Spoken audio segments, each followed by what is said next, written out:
नमस्कार. आता मान्सून अगदी जवळ येऊन ठेपला आहे, बरोबर ना? आपण नेहमीच म्हणतो की शेतीसाठी आणि विशेषतः ऊसासाठी पाणी हेच जीवन असतं आणि हे अगदी 100% खरं आहे. पण लक्षात घ्या, जेव्हा याच पावसाचं प्रमाण वाढतं आणि त्या पाण्याचा आपण योग्य पद्धतीने निचरा किंवा व्यवस्थापन करत नाही, तेव्हा तेच जीवनदायी पाणी आपल्या पिकाचा सर्वात मोठा शत्रू बनू शकतं. जास्त वेळ शेतात साचून राहिलेलं पाणी पिकाचं एवढं मोठं नुकसान करू शकतं की ज्याची आपण कल्पनाही करू शकत नाही. ऊसाची वाढ पूर्णपणे खुंटते आणि पाने पिवळी पडायला लागतात. आता मे महिन्याचा शेवटचा आठवडा सुरू आहे. मुसळधार पावसाचं रूपांतर पिकाच्या नुकसानीत न होऊ देता त्यातून विक्रमी उत्पादन कसं काढायचं यासाठी पूर्वतयारी करण्याची हीच ती शेवटची आणि सुवर्ण संधी आहे. आजच्या या सविस्तर विश्लेषणात आपण याच मान्सूनपूर्व काळात ऊसाची अत्यंत शास्त्रशुद्ध आणि अचूक काळजी कशी घ्यावी यावर अगदी सोप्या भाषेत सविस्तर चर्चा करणार आहोत. आता समोरच्या या दोन चित्रांकडे जरा बारकाईने बघा. यातून परिस्थितीचं गांभीर्य लगेच आपल्या लक्षात येतं. एका बाजूच्या शेतात पावसाचं पाणी साचून राहिल्यामुळे ऊसाचं किती भयंकर नुकसान झालंय हे तुम्हाला स्पष्ट दिसत असेल. बघा, पाणी ऊसाला आवश्यक आहेच, पण ते जर वाहत नसेल आणि एकाच जागी साचून राहिलं तर ते ऊसासाठी अक्षरशः जीव घेणं ठरतं. होतं काय माहितीये, जेव्हा शेतात पाणी साचतं तेव्हा ऊसाच्या मुळांचा अक्षरशः श्वास कोंडतो. जसं आपल्याला श्वास घ्यायला हवा लागते तशीच मुळांनाही लागते. जमिनीत ऑक्सिजन कमी झाल्यामुळे मुळे काम करणं थांबवतात आणि जमिनीतील अन्नद्रव्ये शोषून घेणं पूर्णपणे बंद करतात. याचा परिणाम असा होतो की पीक गुदमरून जातं, पाने अशी पिवळी पडतात आणि पाहता पाहता आपलं सगळं पीक वाया जाण्याची वेळ येते. या उलट दुसऱ्या बाजूचं व्यवस्थापन केलेलं शेत बघा, कसं अगदी हिरवेगार आणि निरोगी आहे. साचलेल्या पाण्यावर जर आपण वेळीच उपाययोजना केली नाही तर हातातोंडाशी आलेला घास कसा हिरावला जाऊ शकतो हे यातून सिद्ध होतं. तर हे नुकसान टाळण्यासाठी आज आपण काय काय पाहणार आहोत ते थोडक्यात बघूया. आपण 6 टप्प्यांमध्ये ही माहिती घेणार आहोत. पहिला टप्पा आहे मान्सूनचे धोके आणि पाणी निचरा व्यवस्थापन. दुसरा, मातीची भर आणि खत व्यवस्थापन. तिसरा, आच्छादन आणि कीड नियंत्रण. चौथा, रोगप्रतिकारक शक्ती आणि खोडवा व्यवस्थापन. पाचवा, ठिबक सिंचन आणि आंतरपीक. आणि शेवटी या सर्व मान्सूनपूर्व कामांचा एक उपयुक्त सारांश. चला तर मग सुरुवात करूया आपल्या पहिल्या आणि सर्वात महत्त्वाच्या भागापासून, मान्सूनचे धोके आणि पाण्याचा निचरा कसा करायचा. आता पाणी साचणे किंवा ज्याला आपण वॉटर लॉगिंग म्हणतो ते नेमकं काय असतं आणि त्याचे दुष्परिणाम काय होतात यामागील विज्ञान आपण थोडं समजून घेऊया. ऊस हे पीक तसं अतिशय कणखर, ते मुसळधार पावसातही आरामात तग धरू शकतं, पण पाणी साचून राहणं मात्र त्याला अजिबात सहन होत नाही. जेव्हा जमिनीत पाणी साचतं तेव्हा मातीमध्ये ज्या हवेच्या पोकळ्या असतात त्या पूर्णपणे पाण्याने भरून जातात. त्यामुळे मुळांना ऑक्सिजन मिळणं एकदम बंद होतं आणि तुम्हाला आता माहीतच आहे, ऑक्सिजनशिवाय मुळे मातीतील नायट्रोजन किंवा इतर कोणतेही आवश्यक पोषक घटक शोषून घेऊच शकत नाहीत. ही अवस्था म्हणजे मुळांची एक प्रकारची उपासमारच असते. यामुळेच ऊसाची पाने पिवळी पडायला लागतात आणि पिकाची वाढ पूर्णपणे थांबते. एवढंच नाही तर जमिनीतील जे चांगले आणि उपयुक्त जीवाणू असतात ते ऑक्सिजन अभावी मरतात आणि हानिकारक बुरशीची वाढ मात्र जोमाने सुरू होते. म्हणूनच मे महिना संपण्यापूर्वीच या समस्येवर तोडगा काढणं अतिशय तातडीचं आहे. तर मग या साचलेल्या पाण्याचा निचरा करण्यासाठी आपल्याला नेमके कोणते व्यावहारिक उपाय करावे लागतील? तर सगळ्यात आधी एक काम करा.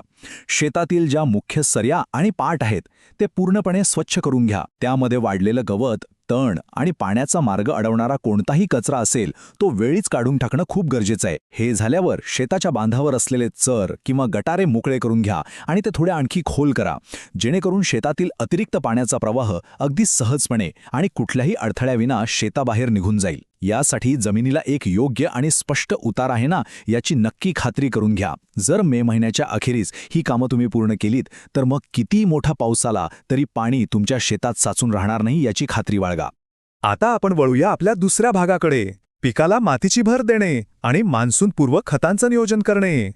जर तुमचं ऊसाचे पीक विशेषतः जानेवारी किंवा फेब्रुवारी महिन्यामध्ये लागवड केलेला सुरू ऊस आता 3 ते 4 महिन्यांचा झाला असेल तर त्याला मातीची मोठी बांधणी करण्यासाठी हीच सर्वात योग्य वेळ आहे.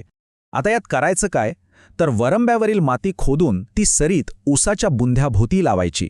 ट्रॅक्टरच्या सहाय्याने किंवा मजुरांच्या मदतीने ही माती ऊसाच्या बुंध्याभोवती अगदी घट्ट दाबून बसवली गेली पाहिजे. याचे 2 अत्यंत महत्त्वाचे फायदे आहेत. पहिला फायदा म्हणजे मान्सूनच्या काळात जे जोरदार वारे वाहतात त्यामुळे ऊस जमिनीवर लोळण्याची किंवा पडण्याची जी भीती असते ती या बांधणीमुळे जवळजवळ संपुष्टात येते. पीक एकदम मजबूत उभं राहतं. आणि दुसरा मोठा फायदा म्हणजे आपली जी जुनी सरी असते तिचं आता पाण्याच्या निचऱ्याच्या चरामध्ये रूपांतर होतं. यामुळे ऊसाची मुळं उंचवट्यावर सुरक्षित राहतात आणि ती जास्त पाण्याखाली बुडत नाहीत.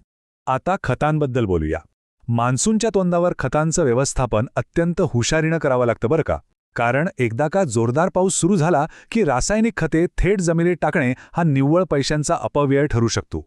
ती महागडी खते पावसाच्या पाण्यासोबत एकतर वाहून जातात किंवा मग जमिनीतील खोल भूजलात मिसळून जातात, ज्याचा पिकाला काहीच उपयोग होत नाही. त्यामुळे नायट्रोजन आणि पोटॅशचा जो मुख्य डोस आहे तो पावसाळा सुरू होण्यापूर्वीच पूर्ण करणं आवश्यक आहे. आणि यासाठी एक अत्यंत प्रभावी आणि शास्त्रीय पद्धत मी तुम्हाला सांगते. खत देण्यापूर्वी युरिया आणि निंबोळी पेंड यांचे 6:1 या प्रमाणात मिश्रण नक्की करा. यामागे एक छान विज्ञान आहे. निंबोळी पेंडीचं आवरण युरियावर बसल्यामुळे खत जमिनीत अतिशय संथ गतीने विरघळते.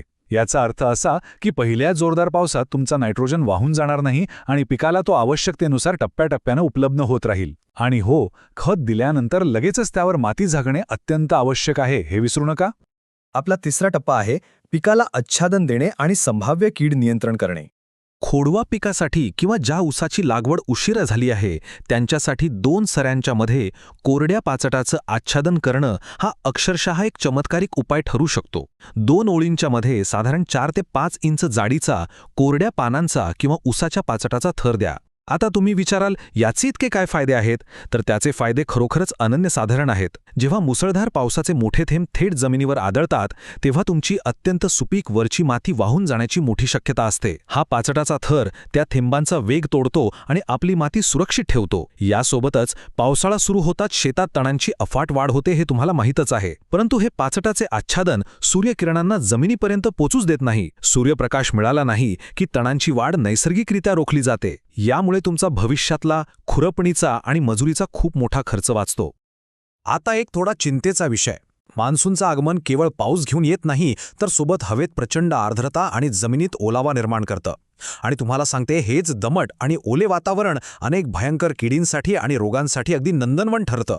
याच काळात खोडकिडा, बुरशीजन्य तांबेरा किंवा लाल सडरोग आणि सर्वात भयंकर म्हणजे हुमणी कीड यांचा प्रादुर्भाव शेतात झपाट्याने वाढतो. म्हणूनच पावसाळ्यापूर्वी शेताचे बांध आणि आजूबाजूचा परिसर पूर्णपणे तणमुक्त ठेवणं अतिशय आवश्यक आहे, कारण याच तणांवर या किडींची पैदास होत असते. आणखी एक महत्त्वाची गोष्ट, जर तुम्हाला शेतात एखादं पिवळं पडलेलं किंवा रोगाचा प्रादुर्भाव झालेला ऊसाचं बेट दिसलं तर अजिबात वेळ न घालवता पावसाचं पाणी हा रोग संपूर्ण शेतात पसरवण्यापूर्वीच ते बेट मुळासकट उपटून नष्ट करणं अत्यंत गरजेचं आहे.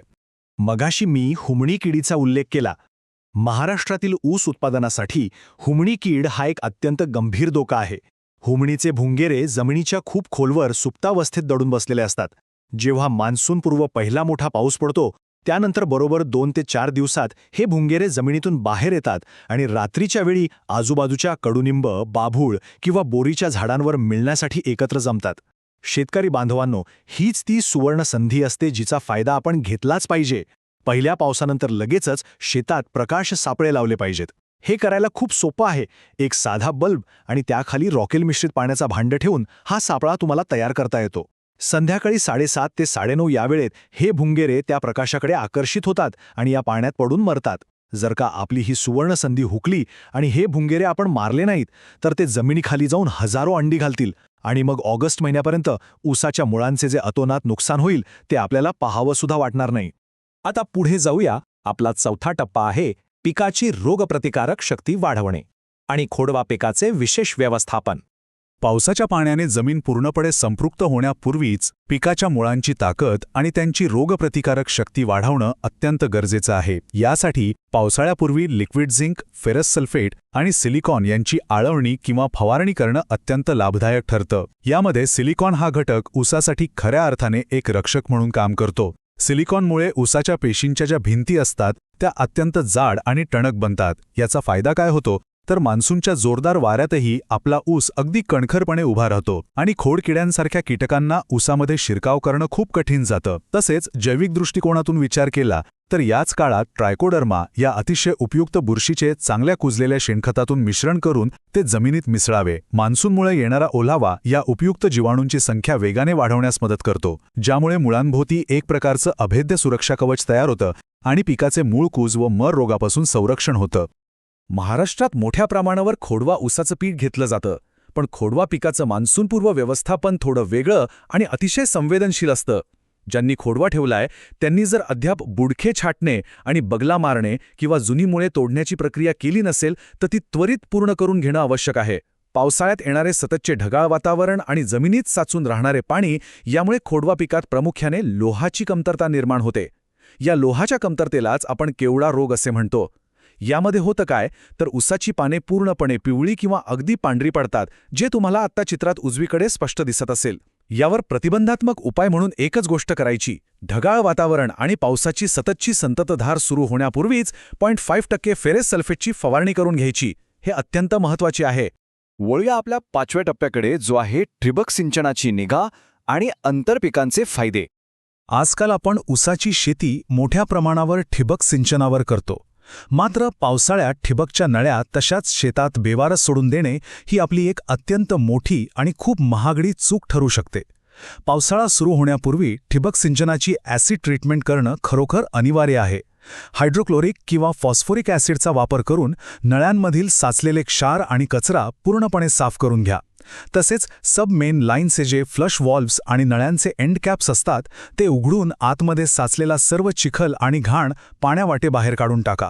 एक महत्त्वाची सूचना म्हणजे जर तुमचं शेत सखल भागात असेल आणि तिथे पुराचं पाणी शिरण्याची शक्यता असेल तर ठिबकच्या नळ्या लॅटरल्स सुरक्षितपणे गुंडाळून बांधावर ठेवून द्या. कारण पावसाळ्यातील चिखलयुक्त पाणी आणि माती जर एकदा का या नळ्यांमध्ये शिरून बसली तर ऑक्टोबर महिन्यापर्यंत तुमचे ठिबकचे सर्व ड्रिपर्स कायमचे चोकअप होतील आणि मग ते बदलण्यासाठी तुम्हाला मोठा आर्थिक भुर्दंड सहन करावा लागेल. ज्या शेतात ऊसाची लागवड एप्रिल किंवा मे महिन्यामध्ये उशिरा झालेली असते तिथे ऊसाची पाने अजून पूर्णपणे झाकलेली नसतात आणि त्यामुळे 2 ओळींमध्ये बरीच मोकळी जागा उरलेली असते. आता होतं काय, पावसाळा सुरू झाल्यावर या मोकळ्या जागेत मोठ्या प्रमाणावर तण वाढतं. पण आपण या समस्येचं रूपांतर एका चांगल्या संधीत नक्कीच करू शकतो. कसं? तर मान्सूनपूर्व काळात या 2 ओळींच्या मध्ये कमी कालावधीत येणारी आणि जास्त नफा देणारी सोयाबीन, उडीद किंवा मूग यांसारखे आंतरपिके घेण्याचा तुम्ही विचार नक्की करावा. ही द्विदल पिके हवेतील नायट्रोजन स्वतः शोषून घेऊन तो जमिनीत नैसर्गिकरित्या स्थिर करतात. याचा थेट फायदा ऊसाला होतो आणि तुम्हाला बाहेरून द्यावा लागणाऱ्या युरियाची गरज कमी होते. तसेच ही पिके जमिनीवर अगदी आच्छादनासारखी वाढतात, ज्यामुळे पावसाळ्यातील तणांची वाढ थांबते, मातीची धूप टळते आणि सर्वात महत्त्वाचं म्हणजे अवघ्या 70 ते 80 दिवसात एक अतिशय चांगलं अतिरिक्त आणि भरघोस उत्पन्न तुमच्या हाती येतं. आणि आता आपला शेवटचा भाग, मान्सूनपूर्व कामांचा एक उपयुक्त सारांश. चला तर मग आत्तापर्यंत आपण जे काही पाहिलं त्याची एकदा उजळणी करूया. या तक्त्यामध्ये मान्सूनपूर्व व्यवस्थापनातील सर्वात निर्णायक कामं अगदी स्पष्टपणे दिलेली आहेत. पहिलं आणि सर्वात महत्त्वाचं म्हणजे पाणी निचरा व्यवस्थापन, जे कोणत्याही परिस्थितीत 31 मे पूर्वी पूर्ण झालंच पाहिजे, जेणेकरून शेतात पाणी साचून पीक पिवळे पडणार नाही. दुसरं काम आहे मोठी बांधणी, जी मे महिन्याच्या अखेरीस करणे आवश्यक आहे. यामुळे पिकाची मुळे मजबूत होतात आणि वादळ वाऱ्यातही पीक कोसळत नाही. तिसरं म्हणजे खत व्यवस्थापन, जे मुसळधार पाऊस सुरू होण्यापूर्वीच पूर्ण करावं, ज्यामुळे टाकलेले पोषक घटक वाहून न जाता आपल्या पिकाला पूर्णपणे मिळतील. आणि चौथं, अत्यंत महत्त्वाचं काम म्हणजे पाचाट्याचं आच्छादन, जे मान्सूनपूर्व काळात केल्यास तणांवर नियंत्रण मिळवता येतं आणि अतिवृष्टीमुळे होणारी मातीची धूप सहज थांबवता येते. लक्षात घ्या, ऊसाचं पीक वाचवण्यासाठी आणि अपेक्षित विक्रमी उत्पादन मिळवण्यासाठी या सर्व कृती करणे कोणत्याही परिस्थितीत अनिवार्य आहे. शेवटी विचार करण्यासारखी एकच गोष्ट आहे: जर आपण योग्य पूर्वतयारी केली आणि वेळेवर पिकाचं व्यवस्थापन केलं तर हे पावसाचं संकटसुद्धा आपण विक्रमी उत्पादनाची एक मोठी संधी बनवू शकतो, होय ना? तर मग जर हा व्हिडिओ तुमचा विचार बदलत असेल, लाईक करा, सबस्क्राईब करा आणि हा व्हिडिओ शेअर करा.